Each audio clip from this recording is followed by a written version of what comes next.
Hey y'all, just a quick note up top. I wanted to give a trigger warning for anyone who's sensitive to violence, especially sexual violence against women and children. I don't go into a ton of detail, but it is still very disturbing. So please note this.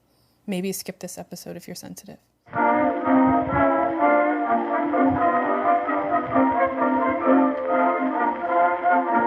Hello and welcome to Beyond Reproach. This is Tux Lurzol. Stephanie Domingo. We come to you from Bushwick, Brooklyn, where we record on land belonging to the Lenape Nation, a nation that is one of many still very much out here doing its thing, and we'd like to acknowledge that. Today, this is the Minisode.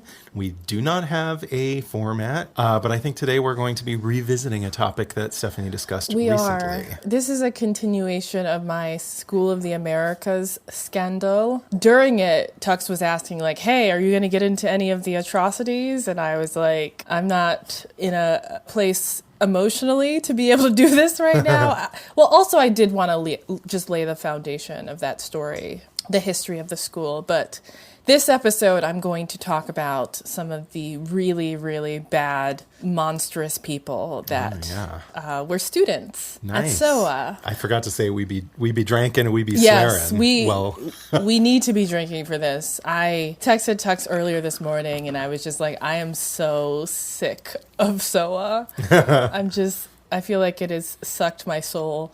So I got most of my information from this site called School of the Americas Watch. It's a site that is run by this clergy member, a priest. He's like, just a really... I'm going to get into this later, but I'm 100% being watched by the U.S. government for going to this site. Good times. Yeah. I hope they like the podcast. Yeah, it's very sketchy. I was trying to research this on my work computer, and like every single browser, even Firefox, which is like my sketchy go-to browser, was like, no ma'am, don't you dare. Go here. Don't you go here. But then I go to Safari and they're just like, I got you. Danger schmanger. Yeah, I mean... Apple doesn't get a lot of bugs, so I think that's kind of why they let you into these really sketchy sites. Okay, yeah that makes sense. If you're new to the podcast and you're like, what is SOA? Definitely listen to episode 36. I go into detail about just the course curriculum. It's a terrorist training camp. Spoiler alert. I think it's 37. What did I say, 36? Yeah. Yes, 37. So this School of the Americas Watch, it's an advocacy group founded by Father Roy Bourgeoisie, is his name. Ooh, and I'm like, I love this name. It's founded by him and a group of supporters in 1990 to protest the training at SOA. Okay. They are located directly in Fort Benning, like in the area, so they can protest them. Good for them. Yeah, and they unfortunately get arrested a lot. And that's what you got to do to get shit done. No, it doesn't stop them, which is great. So I'm going to run through a few of SOA's most infamous rapists, mass murderers, and torturers. Oh, good times. Yeah, I picked a sampling from several different countries. So I'm going to start with Argentina. In Argentina, we have a naval officer named Emilio Massacre. He was the commander-in-chief of the army and the military junta leader in the 70s. He was recruited by the U.S. government for his opposition to communism. That's all it takes. So he attended SOA, and then he came back to his country, and he set up a torture center. Oh, yeah. Nice. So it's estimated that over 30,000, quote, enemies of the state, which, as if you listen to episode 37, then you know that it's everyone.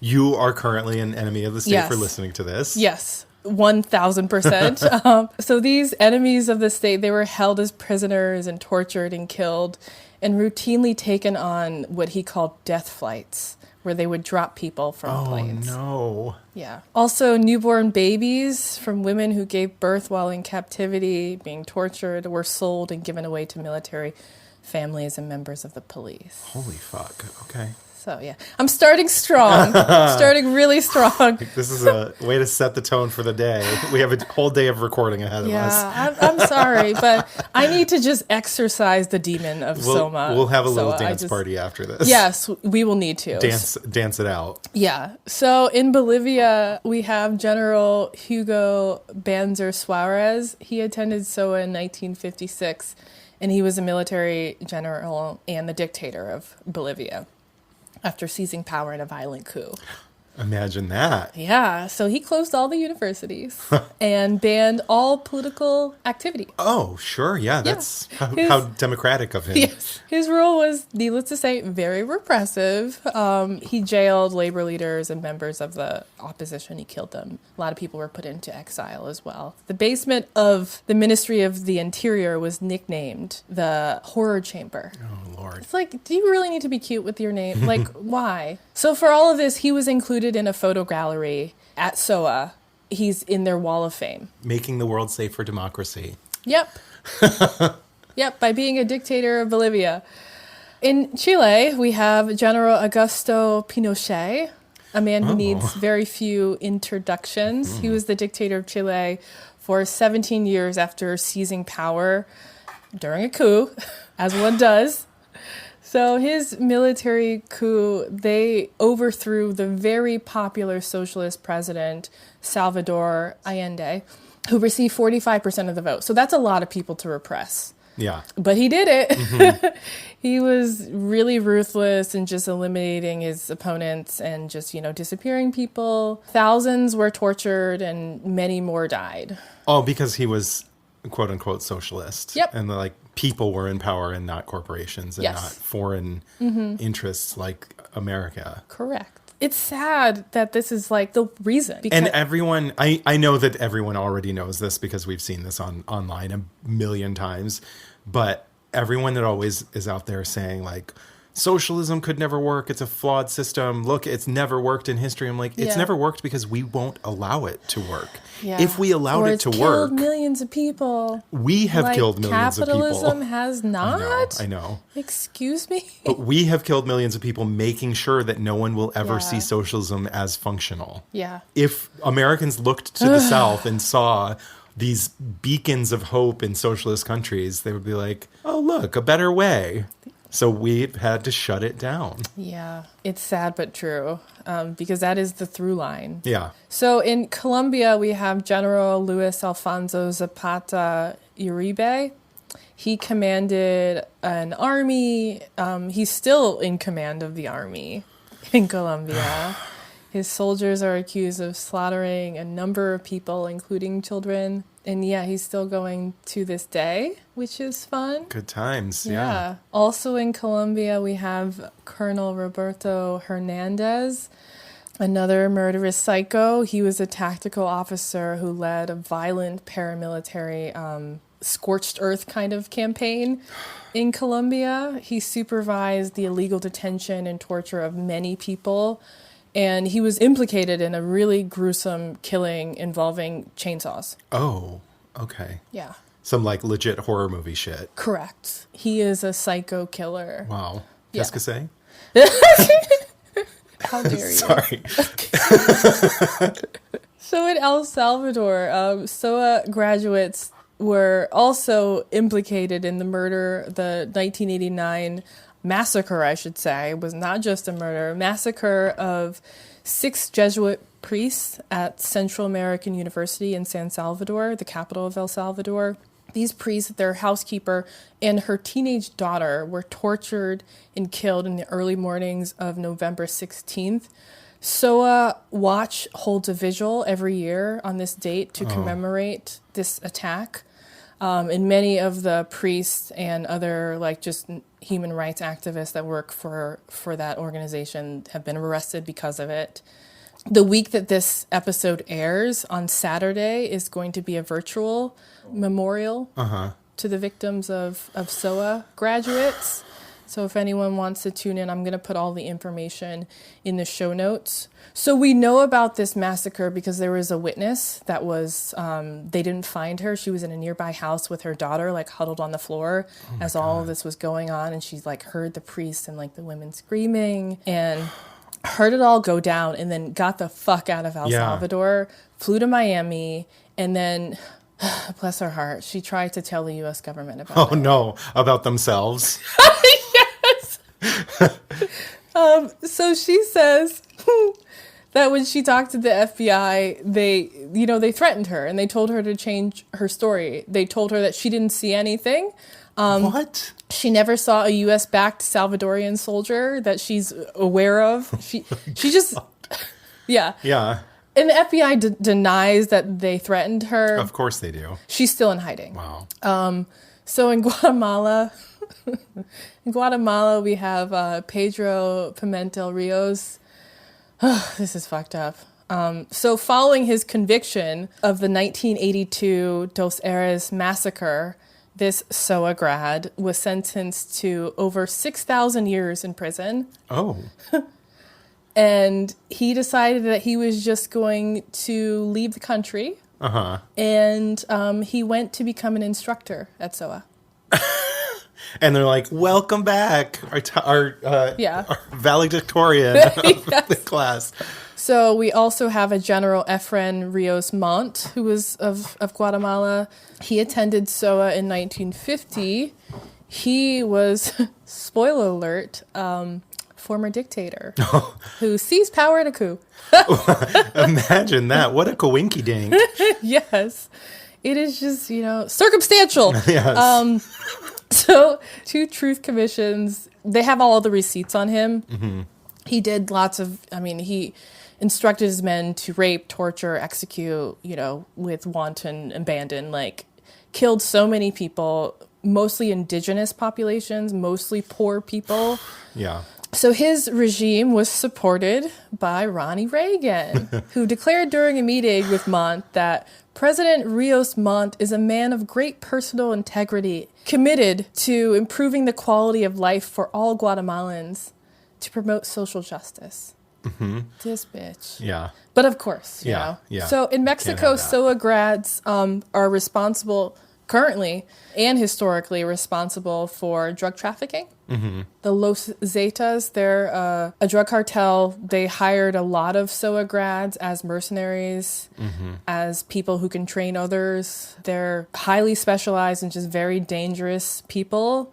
And they have been implicated in dozens of shootouts, kidnappings, and execution of police officers. Jesus. Yeah. And they're still going. Mm-hmm. In Panama, we have the infamous General Manuel Noriega, our old friend.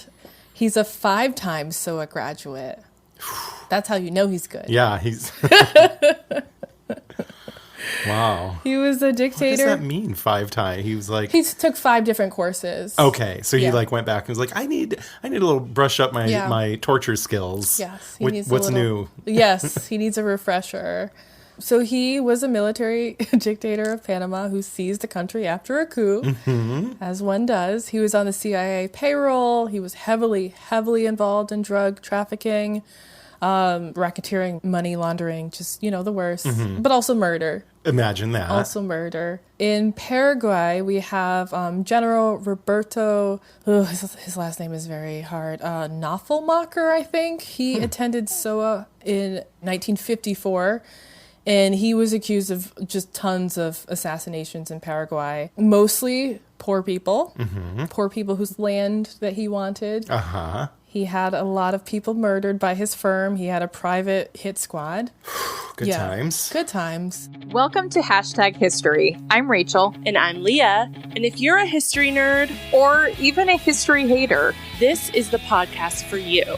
even if history was your least favorite subject in school, we can guarantee you will like this podcast because we talk about all the things that your history textbooks did not. Things like how the Bonnie Prince Charles and his Jacobite uprising was a bit of a disaster. Yeah, or how the pharaoh Akhenaten was so disliked by Egyptians that they literally purged his name from nearly all of their records and pretended like he had never existed.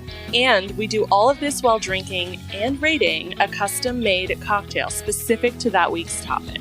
So grab a drink, take a seat, and hang out with us each week as we learn all about history's greatest stories of controversy, conspiracy, and corruption.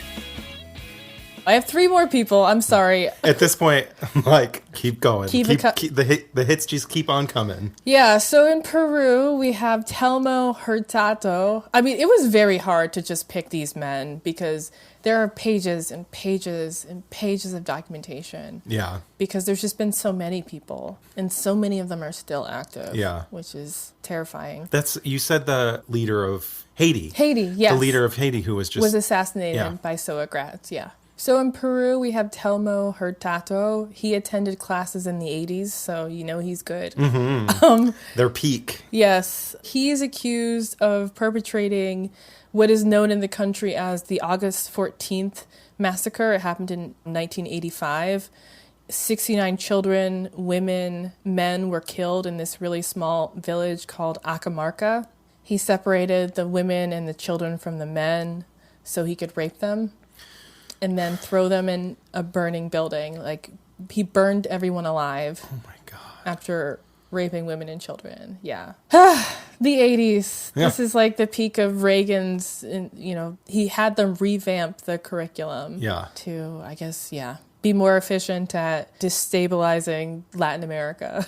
Horrific. Violently. Oh my God. Yeah. So in Uruguay, we have Captain Luis Alfredo Morente. He attended SOA twice in the 60s and in the 70s. He operated a black site in Argentina, not even his home country. He's just like, I'm going to do shit in Argentina.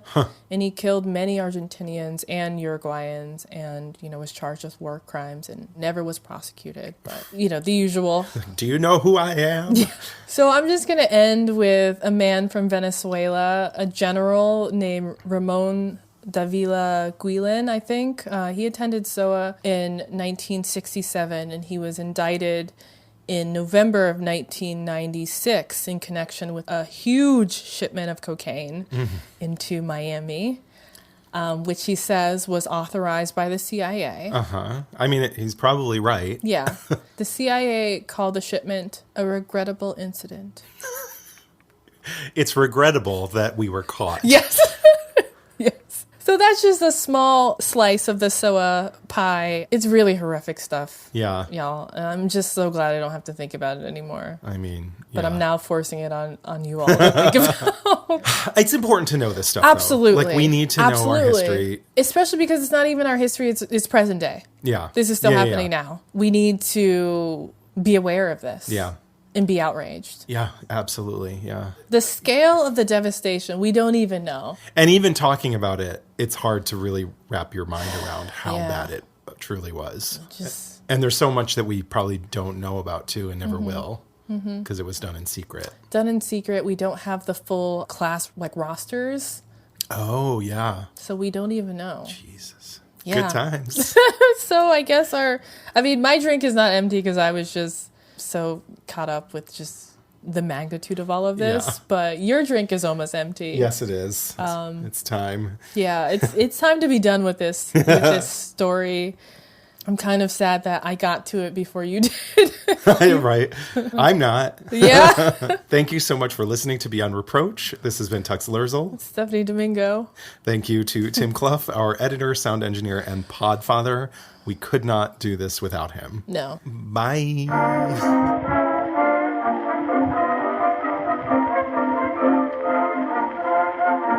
Beyond Reproach is proudly recorded in Bushwick, Brooklyn, on land belonging to the Lenape Nation. Please note that we are not historians. We're just a couple of drunks who never shut up and love history. A full list of all source information can be found in the show notes on our website. Please take a moment to rate, review, and subscribe. And remember that written reviews are especially important. If you like us, please do one of two things. Leave us a review on Apple Podcasts, or send this episode to a friend, family member, or someone who you think would be into it. Don't forget to follow us on social media, and make sure you follow us on Instagram because we post our cocktail recipes the Thursday before each full episode. Please drink along with us if you are not driving. We also have a shop at beyondreproachpod.com. Get your merch, brand yourselves, and we have exclusive content on Patreon where you can directly support the production of our show.